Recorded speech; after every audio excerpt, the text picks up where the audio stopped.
Hey everybody, so I wanted to just jump on and share something that I've been doing lately to help with my lower back pain. So if you have low back pain, keep listening because I'm gonna show you 3 moves that you can do that's gonna help alleviate your back pain and it's gonna help prevent you from continuing to get injured. So these 3 moves that I'm gonna show you are all focused on getting your core to engage. Be sure that you're strong and stable in your core, and then that will translate, like I said, to being strong and stable in your back. And bonus, for those of you moms out there who've had a baby and you think you might have abdominal separation, diastasis recti, these 3 moves you can also do to help heal your abdominal separation and bring the abs back together. Okay, so let's get to the 3 moves. Like I said, they're very simple. They can be done in like 2 minutes or less, and this is just gonna really help your body stabilize for your workouts. You're gonna start out on all 4s, pulling your belly in strong, and then you'll extend one leg back and the opposite arm forward. You're just gonna hold that position, pulling your core in strong, pushing into the opposite hand.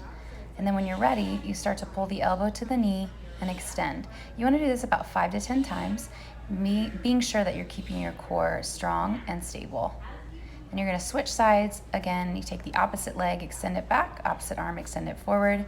And same thing, belly pulled in tight, back stays flat. And then you'll exhale when you pull the elbow to the knee. Inhale as you extend, and you wanna do 5 to 10 times on the opposite side as well. So this is just gonna help you to fire up your core and to start to stabilize your core and spine.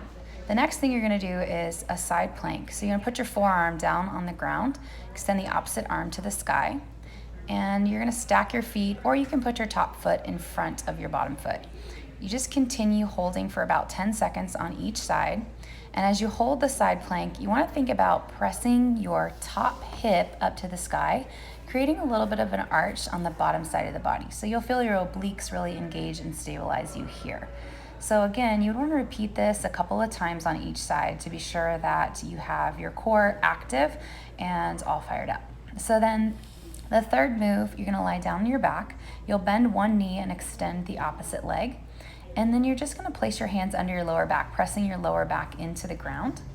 And you'll do this on both sides. You'll lift your chin off the mat, just a small crunch, and you'll just count to 10, breathing and continuing to pull in your abs. All right, so those were the 3 moves. Now, the reason this is so important is because of a principle called reciprocal inhibition. In your body, whenever you go to stretch one side, you want to be sure you're strengthening the reciprocal muscle, the opposite side. So if you think about doing a forward fold and stretching your hamstrings, well, if you're going to be stretching your hamstrings, like lengthening your hamstrings, you also at the same time want to be strengthening the reciprocal muscle, which would be your quadriceps. So you want one side strong while you have one side long. So you pull the quadriceps up, like you strengthen through your quads, and that'll allow your hamstrings to more safely lengthen. The way this works is the muscle sends a signal, the hamstring would send a signal, or let's see, the quads would send a signal through the Golgi tendon to the belly of the muscle in the hamstring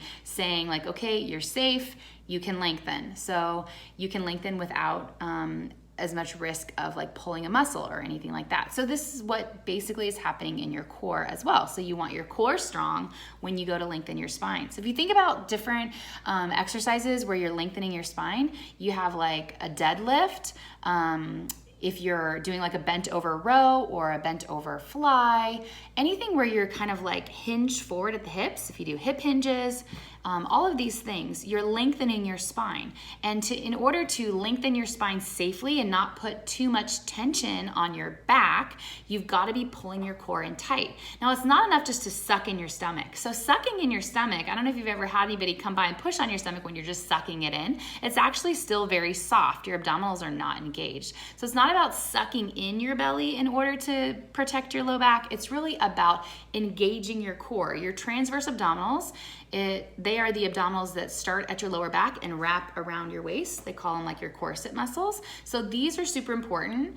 They're wrapping around, pulling in tight, but then you've also got to have your obliques engaged as a part of that, and your rectus abdominis as well. So Everything works together to protect your body, to keep your body injury-free, to keep you feeling good. So do these 3 moves for several purposes. One, just as a warm-up and a cool down to your workout to just kind of reset your body after and also warm up your body before you do anything.